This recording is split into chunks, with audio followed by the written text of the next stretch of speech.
Mr. Burroughs, you're charged with driving while intoxicated. You're facing up to 6 months in jail and or a $2,000 fine. You guys have worked out an agreement where they're offering you 180 days in jail. It is probated for 12 months. As part of the probation, you will do a DWI education class, 2 victim impact panels. You must do a TRAS, which is an evaluation to see what other conditions you may need. If they assess other conditions, you must fulfill those conditions. No breath test refusal, meaning if you were pulled over in a car and an officer asks you to submit a breath test, you must submit. If you don't, you're in a violation of this probation. A guardian interlock, 30 hours of community service, a $100 donation, one time to Mothers Against Drunk Driving, no drugs, no alcohol, random analysis. Is this how you understand the plea bargain agreement? Yes, sir. Does he have any prior DWIs? He had one that was dismissed a long time ago, and it was no probable cause based on no alcohol consumption out of Galveston.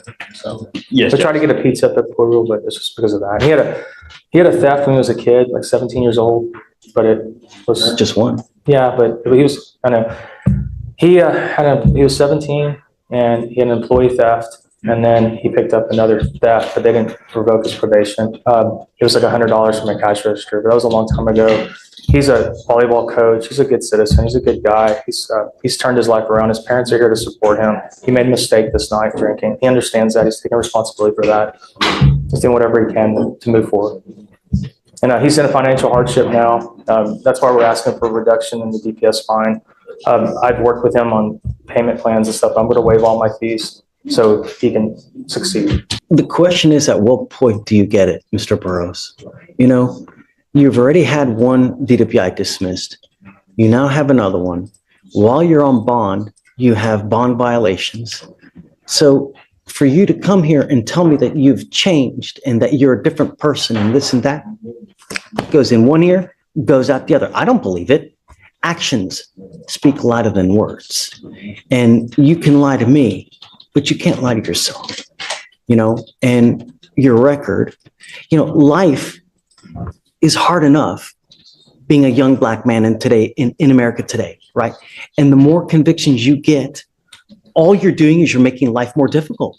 With these theft cases that you get, with these DWI, I mean, it's one of the worst cases that you can possibly pick up, because these theft cases brands you as a thief, and people are scared to hire potential thieves, because I'm always going to be thinking, well, if I hire him to work for me, I know that he's got not only one prior theft, but 2 prior thefts. Is he going to steal from me? Same thing now happens with the DWI. You've had one dismissed. Now you have another one. What's it going to take for you to get that we mean business, that public safety is a primary concern? And when you don't get it, and when you continue to pick up criminal cases, there are really grave consequences. You need to understand that from now on, after today, you're looking at a minimum of 30 days in jail, 90 days in jail, at a minimum, for any new cases you pick up here in county court. Don't matter how small it is, from now on, you are looking at a minimum of 90 days in jail. Not only that, you pick up another theft, you could be potentially charged with a felony, because they use those as a stepladder to enhance punishment. And when you don't get it, they combine all those to get up to felony court. You could be potentially facing that. You pick up another theft case as well. At some point, you got to get it. And I hope that this is it. And usually, in my experience, being here, at times when we go too easy on people, they still don't get it. You're skirting out of here today. You're getting probation. You're getting no jail time. You're not getting your license suspended. Now they want me to waive. Michael wants me to waive the fines and fees. I mean, I think he has his family. Why would we reward? You know, I want him to succeed, and that's what I think the problem is, that if he doesn't have the money to succeed, it's going to be very hard. He's going to try everything in his power to succeed financially. I just think that's going to be a burden on him. I took it upon myself to forego my fees, and I'm doing whatever I can. And that's great. Yeah, I understand Michael, that. I just don't think he can't afford it. He physically can't afford it. We're putting the burden on his parents who are here to support him. They're in the back. They're here. he's going to be staying with them to produce whatever fees he has to try to, get back on his feet. But he's trying, Judge. He is. He's been in constant contact with me. We talk every other day. He's literally trying. He really is. And I think if you give him a shot here, he's going to do whatever he can to, prove you wrong. I don't have to accept this agreement. I could say, no, I don't want this. Well, I'm jail time. I will accept your agreement, Mr. Burroughs, but I want you to understand that if you come back here and try to tell me that you test positive again because of makeup, that kind of excuse is such that every single person who puts makeup on gets intoxicated. Really? So if you come up here while you're on this probation and you test positive for alcohol, it tells me that you have a problem. And I'm giving you fair warning now that you will go into a rehab facility. I can amend the conditions to put you in a lockdown rehab facility for, at a minimum, 9 months to 10 months if you respond well to treatment.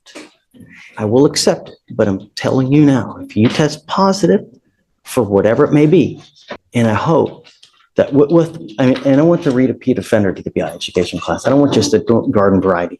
Your record speaks and tells everyone in the whole world about you. So if you ever get pulled over again, you need to understand that you will probably get harassed. So if I were you, I wouldn't ever, even if you've had a sip of alcohol, a glass of wine, I wouldn't get into a car because you're begging for trouble. Do you understand? Yes, sir, I understand. You give up a lot of rights by entering this agreement. You give up the right to a trial, right to compel witnesses to testify on your behalf, confront and cross-examine your accusers. If you're not a citizen, there are possible immigration consequences. You can be deported, excluded from the country, denied naturalization under federal law. You give up the right to appeal. Once you plead guilty, this will go on your record, Mr. Burroughs. It's going to be there for the rest of your life. You can never take it off. From now on, like I said, you're facing a minimum of 90 days in jail for any new cases that you pick up. You must do your classes on time. You pick up a new case. You test positive for alcohol. You know what's going to happen. I will issue a warrant for your arrest. I'm going to put you in jail. I'm going to bring you back out. And we're going to talk about if you violated, if you did, how, and what the appropriate remedy will be.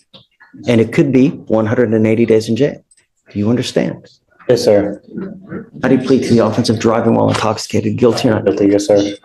You need to understand that one of the things that they're ordering you to do is a TRAS. This is an evaluation. They may assess We've done it. intensive outpatient treatment. We've done Who's done the TRAS? It's not They patient. recommended IOP SOP. Okay, I think that's a good thing, right? May I say a word, please? Sure thing. Once again, I do appreciate, the second chance. When I went to jail for a year when I was 17, and that's when I was in high school. It's been 18 years ago. I've been a completely different person. I coach volleyball. I do a lot. I do give back a lot, and I do understand that this record will carry on without my life. I've already realized that, and I've been doing things a lot different. I did make a mistake. I did end up, drinking and driving. The first case I admit. After that, I haven't told you a lie at all. It was more than just makeup. It was paint, body paint, full transformation. I do a lot on Halloween. I did not know that I was getting to my ankle, and I haven't lied to you about that. Once again, I do appreciate the second chance. I'm a lot different than what my record says that I am. That happened when I was in high school, 17, 18. I'm 35 now. I haven't been in trouble since. I know you did see DWI on there. I was leaving work, didn't have a sip of alcohol. I asked to do a breathalyzer. They wouldn't let me do a breathalyzer. That was leaving from Kima. They have an ongoing case. I didn't have a sip of alcohol. That's the reason why I got thrown out. I didn't have a sip of alcohol. I asked them to do a breathalyzer. I was being harassed for that whole Talking about month. the first case Sir. in Galveston. I was being harassed for a whole month.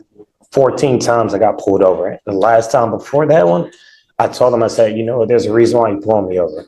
And that's why I told them.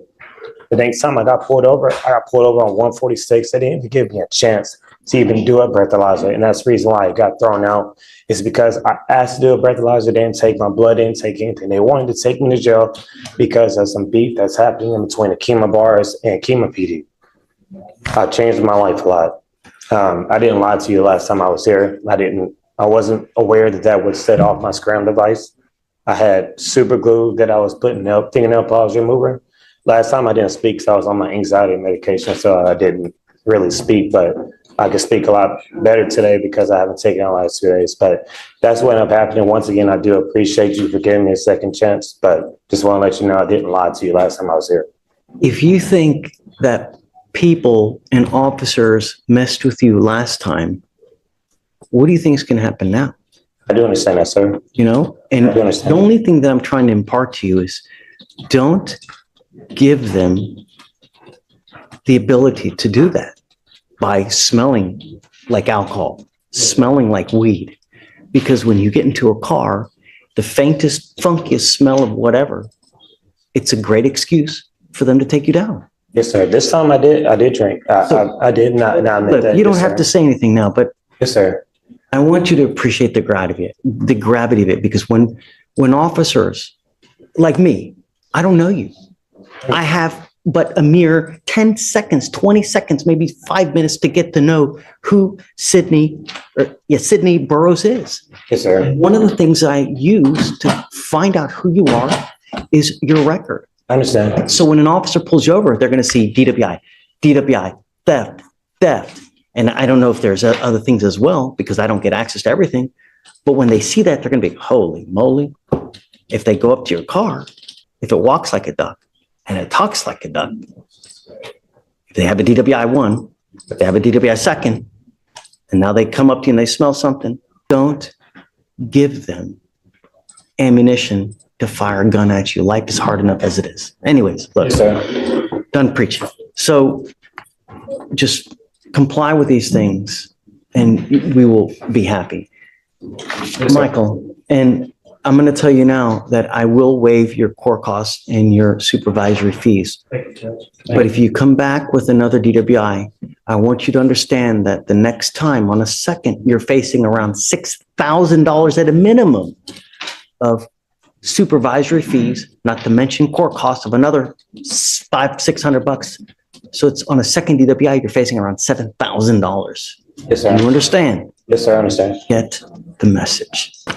Thank you, Judge. Which device is probably given him? So what do you have now? Do you have the scram? Yeah, he liked the interlock, what they agreed to. Yeah, and I mean, I'm okay with that. First, you got to get the interlock. Once you get the interlock, we'll take the scram off. I've been paying for your device now. While you're on probation, I can't pay for it. You're going to have to pay for that yourself. Yes, sir. I understand. But I'm going to, cut his fines and fees, please. I'm literally taking all the money away. Money is never the issue. It's doing what you're supposed to do in the time you're supposed to do it. Yes, sir. I understand. I really wish you the best of luck, Mr. Burroughs. We want the best for you. And we're just trying to make you get a clue. That's all. Just don't be a danger to the public. That's all we want. Yes, sir. I understand. All right, man. All right, good luck. Thank you, Judge. Thank you. Is it Fernanda Solis Martinez? Yes, sir. Ma'am, you're charged with criminal mischief. You're facing up to a year in jail and or a $4,000 fine. We are going to do probable cause. You have the right to remain silent. Anything you say can or will be used against you. You have the right to have an attorney present. If you cannot afford one will be appointed to you, ma'am. Yes, Judge. On November 19th, 2024, the officer was dispatched to a residence in Harris County, Texas, in response to a family disturbance. Upon arrival, the officer met with the complainant, who stated that he and the defendant, his sister, got into a verbal argument that turned physical. Both parties admitted to striking one another, and the defendant walked over to the complainant's computer and began hitting the computer monitor with a PS5 controller, causing damage. The officer observed the monitor to be shattered, and there was also damage to the headset and controller. The complainant estimates the cost of damage to be $1,120. Okay, Ms. Solis, I'm going to find that there's probable cause to go forward with the case. How old are you, ma'am? I'm 22. Are you here with anyone today? I'm Are sorry. you here with anyone today? What do you do for a living? Nurse student in Memorial Herman. Do you have any kind of income whatsoever? I would say I make about 1,000 a year, 1,000 a week. All right, would you like to apply for a court-appointed lawyer, ma'am? Yes, sir. Okay, I'm gonna have you fill out an application with Stephen. We need to work and we need to figure out what we're gonna do because typically in these types of cases, I bar you from having contact with the complaining witness in this case, meaning that you're not allowed to have contact with your brother. Yeah. I don't know, I don't know where you live. I don't know if you live with him. So don't say anything now. I have a bunch of DAs here. What you say could hurt you. I'll appoint you a lawyer today, but we need to find out the family dynamic because if you pick up a new case, you start acting a fool in the free world, I'm going to take the free world away from you and I'm going to put you in jail and I'm going to make your bond high. And you have to understand that if you don't have anyone that's going to post your bond, you will sit there in jail until this case is over with. And I'm going to tell you, it takes about 9 months just to get a 911 tape and all that you're working for, all that schooling to become a nurse. Where does it go? Right. So we'll figure out that here momentarily. So, do not leave until we let you go, though. Okay. Stephen's going to give you the application. I'll have you sign a reset with Victoria, and then we'll have you take a seat in the jury box, please. So I am putting some conditions on your bond now, Ms. Solis. Okay. The two conditions I'm placing on your bond now is that you're not to have or not to be in possession of any weapons, and I'm also ordering you not to have any threatening, harassing, or abusive contact with a Mr. Martinez, your brother. Brother, yes. Okay? I want you to understand what is threatening or harassing. Doesn't matter what you think is threatening or harassing. I could give a rat's behind what you think is threatening or harassing. It's what he perceives. So if you get into an argument with him and you look, is that threatening, harassing? It is. And it can land you back in jail. If you pick up a new case, you violate conditions. No matter how old you are, I don't care. I'm going to put you in jail and I'm going to protect every person in my county. I don't care that it's your brother, it's your mother, father, whoever it may be. Do you understand? Ray, did you want to say anything? No, Judge, we talked about the no threatening or harassing, and I've explained to her that the state is offering restitution. I just need to get the PTI contract and the restitution receipt so we can get all that paid. You know, the other thing that you have to understand is that at some point you're going to start working, right? When you start building up a criminal record, employers look at this and they see that it's a potential liability because they may now think, wow, she now has this mischief. Even if it gets dismissed, people can still see it. Man, is she a danger? Is she going to explode on us if she loses her temper? That's what people think. You need to consider this. The older you get, your actions have consequences, and it can really impact your future. If you want to become a nurse, this may, form a barrier for you. Consider this when you're out there in the free world. Do you have any questions? I do. For the no weapons, is that like forever? Like for all my life, I can't have any weapons? While this case is open. While this case is open. While this case is open, you're not to have any weapons whatsoever. Okay. We've given you a lawyer. It is your responsibility to stay in touch with Mr. Vasquez. You can see him on the TV there. If he tells me he can't get a hold of you because you're playing games, you're not responding to phone calls, text messages, I will issue a warrant for arrest. Stay in contact, do what you're supposed to do, and then things will turn out well. Yes, Your Honor. All right? We'll have you sign this here now. We'll get you to sign a reset, and then after that, you're on your way. All right? Yes, Happy ma'am. Thanksgiving. You too. Again, and again, and again, and again, Mr. Woods. 8/14/23, assault of a family member. 6/9/24, violation of protective order, assault bodily injury. Another assault bodily injury, February of 24, assault of a pregnant person, for which you're on deferred now, and now you've picked up another. You now stand charged with criminal mischief. You are facing up to 6 months in jail and or a $2,000 fine. So 1, 2, 3, 4, 5, 6 cases, all in a matter of months. We are going to do probable cause. You have the right to remain silent. Anything you say can or will be used against you. You have the right to have an attorney present. If you cannot afford one will be appointed to you. Mr. Woods. Yes, Judge. The defendant was traveling with the complainant to go see the defendant's child with his child's mother. The defendant continued attempting to be sexual with his child's mother, and the complainant engaged in a verbal altercation with the defendant. Upon arriving home, the defendant exited the vehicle and the complainant drove to a store close to her home. The defendant took the complainant's iPad and walked and followed the complainant to the Kroger. The defendant then jumped on the complainant's hood as she was driving and struck her window multiple times with a rock, causing damage to her vehicle. Estimated damage was $300.